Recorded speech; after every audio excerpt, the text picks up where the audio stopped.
Assalamualaikum warahmatullahi wabarakatuh.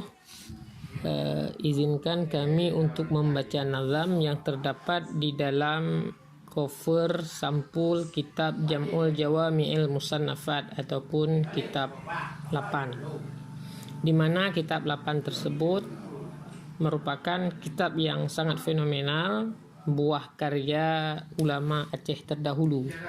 Dalam kitab 8 tersebut tersusun 8 naskah kitab, di antaranya kitab Hidayatul Awam, kitab Faraidul Quran, kitab Kashful Kiram, kitab Talkhisul Falah, kitab Shifaul Qulub, Mawadhi'ul Badi'ah, Dawaul Qulub, I'lamul Muttaqin, serta Risalah Falah.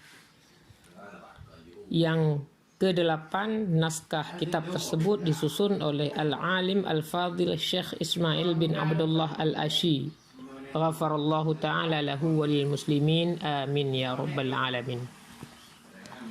Selain daripada itu, di sisi pinggir kitab juga ada syarah Asraruddin mensyarah kitab I'lamul Muttaqin yang juga karya ulama Aceh. Dalam karya ini juga ada beberapa kitab tulisan pinggir yang juga karya daripada almarhum Syekh Ismail Al-Ashi.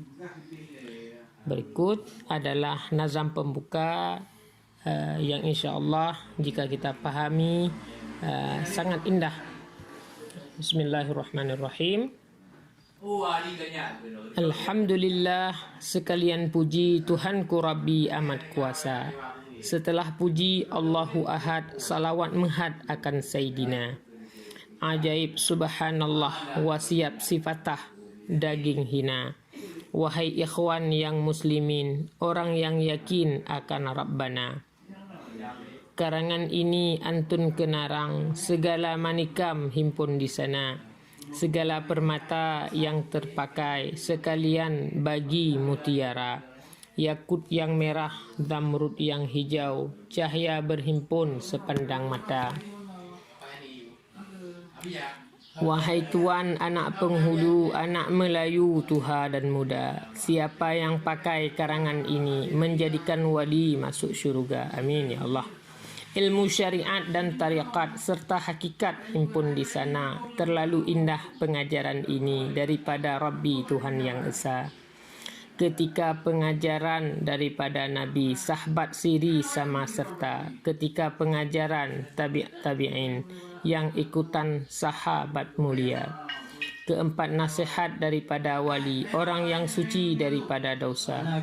Wahai ikhwan wa ya sayyidi wa ya siti cintan binta. Karangan ini obat hati orang yang pakai jadi penawar. Gaji hai tuan pada orang alim, yang zahid lagi war'a. Orang yang alim lagi mursyid, itulah tabib mengobat luka. Demikianlah nazam yang ada di cover sampul kitab 8 tersebut. Mudah-mudahan bermanfaat. Akhirul kalam. Assalamualaikum warahmatullahi wabarakatuh.